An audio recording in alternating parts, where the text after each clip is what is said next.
So, what if I told you that for just 1 month, the super complex machinery of a whole country's power grid actually worked out in your favor?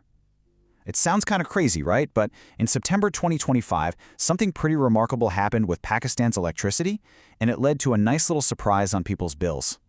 Let's dig into how that happened. Yeah, just imagine this for a second. You open up your electricity bill, you're kind of bracing for the usual number, but instead, you see a small credit. I mean, that sounds like a total fantasy, doesn't it? Well, for folks all across Pakistan, this was the reality for 1 month. And here is the number that made it all happen. A negative 0.37 rupees per kilowatt hour. Now, this comes from something called a negative fuel cost adjustment, or FCA. Look, it's not like you won the lottery, but hey, it is a refund. And the story of how we got here, well, it tells you a ton about Pakistan's entire power system. Okay, so what in the world is this fuel cost adjustment? I mean, how does it end up being negative? It really all comes down to the difference between a guess and what actually happened. The easiest way to think about it is like a monthly budget, but for the whole country's electricity. See, the National Power Regulator, NEPRA, they set a reference cost for fuel, basically a forecast of what they think it's going to cost. The FCA is just the difference between that guess and the real actual cost. If they spend more than they budgeted, you get charged extra. But if they spend less, you get a credit. It's really as simple as that.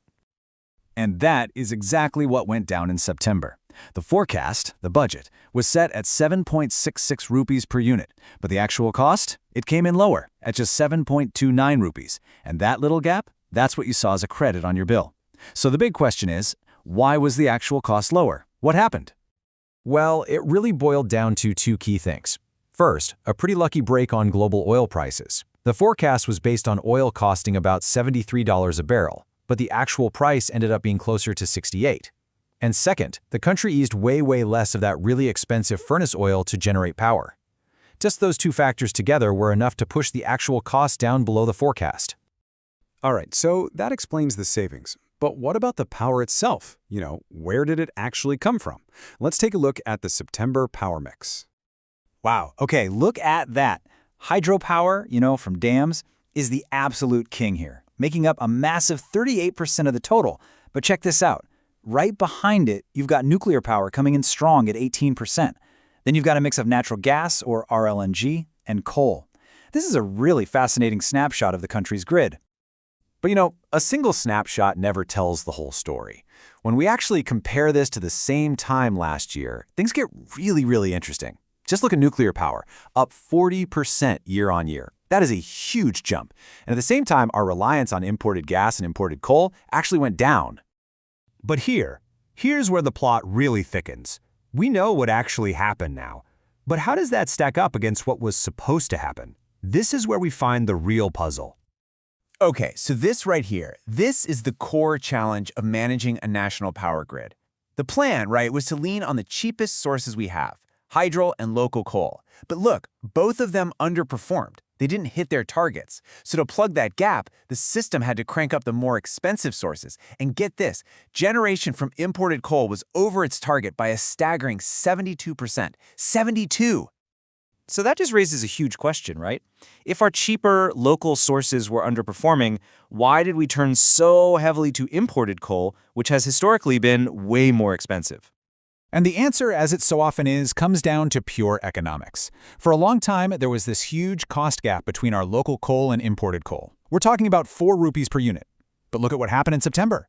Thanks to falling prices on the international market, that gap, it basically shrank to nothing. All of a sudden, imported coal wasn't the super expensive option anymore. It was a real, competitive player in the game.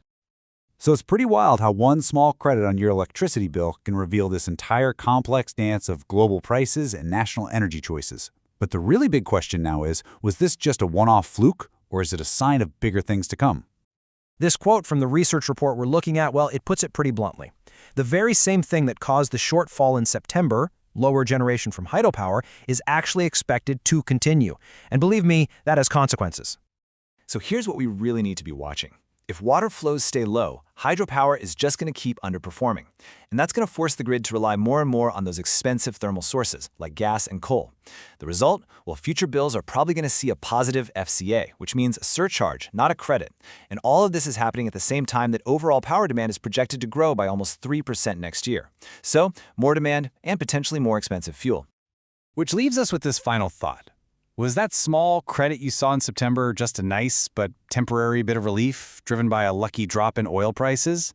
Or does the dramatic rise of nuclear and the shifting economics of coal signal the beginning of a bigger, more fundamental change in Pakistan's energy puzzle?